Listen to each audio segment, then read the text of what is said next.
Yo, what is up, guys? Welcome back to another video. And today in this video, we're talking about the Real Heroes 400 from the Darlington Raceway. Kevin Harvick did end up winning the race. It was a phenomenal race. Hopefully, with NASCAR reopening and being one of the big major sporting events that reopen, can maybe draw some basketball viewers, some football viewers, and turn them into NASCAR fans. Which NASCAR I would like to be.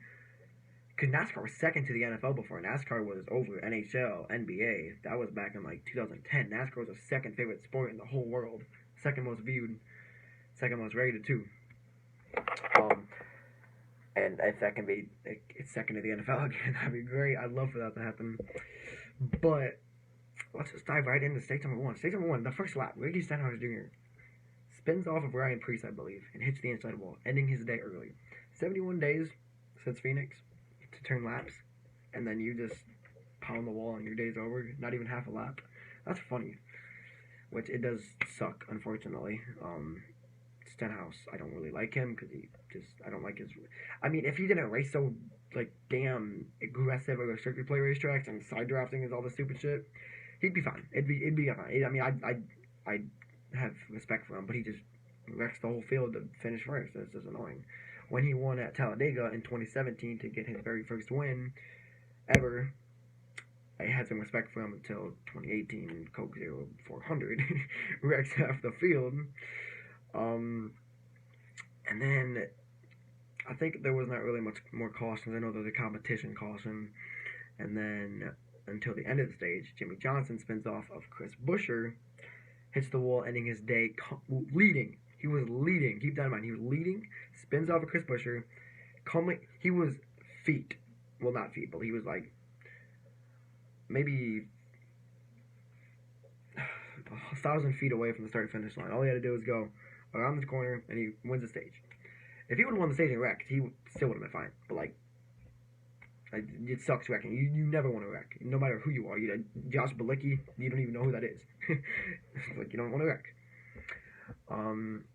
This race was very, very big for the smaller teams and just any team in general, Xfinity Cup, trucks, because you need the money. You need to be out there, putting your sponsor out there, showing your sponsor to millions of people that are viewing and watching the race.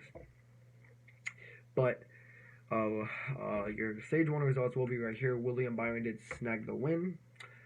I think a rookie, Tyler Reddick. Tyler Reddick got up there. Newman. His Cinderella story will continue.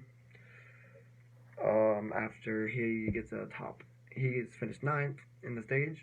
And yeah, so we can dive straight into stage 2. It's a pretty intensity did pick up. Intensity picked up quick. Kevin Harvick said he was plowing, had a vibration midway through stage 2, which sucked. I thought his day was going to be over. That would have been big because he was the owner's leader. With that being said, the owner's points, him having the first pit stall, I believe won him the race. Because if he looked so fast out in front of the field with that clean air, and it's incredibly hard to pass at Darlington. It's kind of like Martinsville at Bristol. Like, you kind of have to bump him out of the way. So I feel like Harvick having that clean air, that won him the race. If anyone else would have had the first pit stall, they would have won the race. It doesn't matter who you are, unless you're one of the back guys. But we don't talk about that. So stage number 2, we can just get straight to the end of that. Nothing really happened. I don't really recall no wrecks unless the debris caution with like someone tore the banner off it or whatever. I think William Byron actually did wreck in stage number 2. He was going into the corner and then just got loose, hit the wall, and then coasted very slowly down the front stretch. Then spun out, bringing out the caution, ending his day. Basically ending it. He still finished the race, but he basically ended his day. Because I thought he could have won the race too. Like, I thought Johnson was going to win. I thought Bowman was going to win. I thought Hendrick is so fast now. Like, they've been looking fast all year long. Doesn't matter where we go. Daytona, Atlanta, doesn't matter where we are. They're fast. Like, they unloaded a good Chevy this year too. So stage number 2, Brad Keselowski did end up winning that. I know Alex Bowman second, Truex third, Harvick fourth. The results obviously going to be right here. I think they already passed though, but you know. Yeah. So we can talk about the results after I get done analyzing the third stage. Kevin Harvick did take home the victory. You know that. I know Logano and I think Chris Buescher had an incident. I wasn't really like, it just came back from commercial and then it showed a replay what happened, so I'm not really sure what happened. But I know the caution came out, and Logano had a little bit of damage, and I know Chris Buescher did too. And then with about 40 to go, Ryan Newman actually spun out going into one. I think he blew a tire or something and just spun. Bring out the caution. So, and then after that, a really good battle for the lead. Bowman, Harvick going at it there for 2 laps. Bowman getting a little bit loose, having Harvick get that easy advantage on the top side, which we all knew was going to happen. The first lap of that, I thought Bowman was going to clear Harvick. I think he did have Harvick cleared, but I don't think he took the opportunity. And if they both would have wrecked, who knows who could have won? Kurt Busch could have won this race for all that matters. Harvick did end up winning, obviously, and it was weird without fans. Usually when Harvick wins, the fans are all cheering and doing burnouts and stuff, and everyone's having a fun time, and it just sucks because coronavirus shutting all these events down. But it's good that we do get our sport reopened up. Let's talk about some key finishers, right? It'll be right here, the finishing order, the top 10 or top 15 or however many I put right here.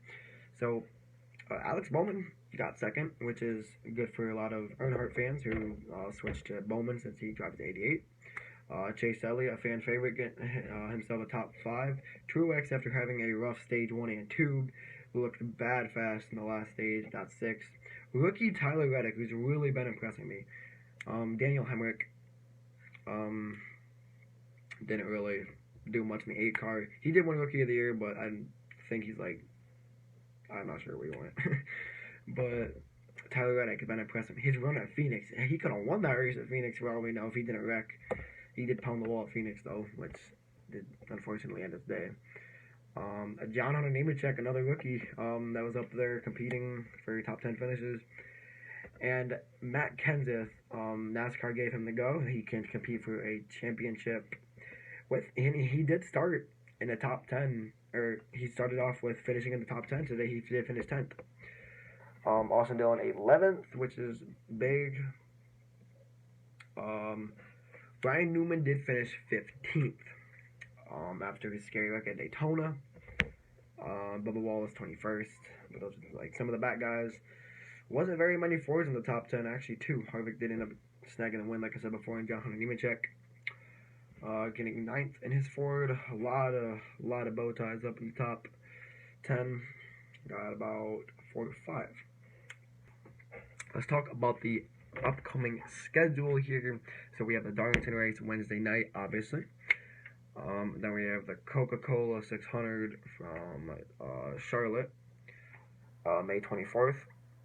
Then we have the Charlotte 500K, which is to fill in for the Chicagoland race or the Sonoma race, because California is big in coronavirus, Illinois is big in coronavirus. I know Michigan may cancel too.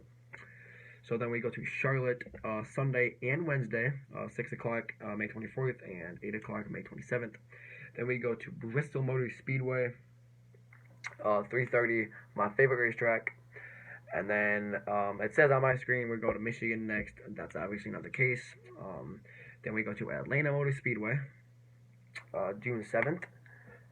Yeah, okay, so it says on my screen here the Save Mark 350. It has been canceled at Sonoma.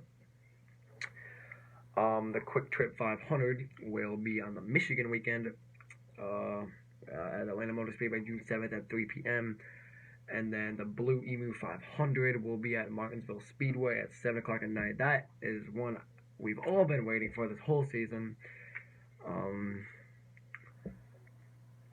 Everyone loves night racing, especially at a track like Martinsville. The temperatures are going to be flaring up. Playoffs are going to be getting closer. It's going to be amazing to watch that. But anyways, thank you guys so much for watching this video. I will talk to you guys later. Comment if you're new. Like if you're new, subscribe if you're new. If you like NASCAR, comment that too, something like that. But yeah, I will talk to you guys later, and go Harvick.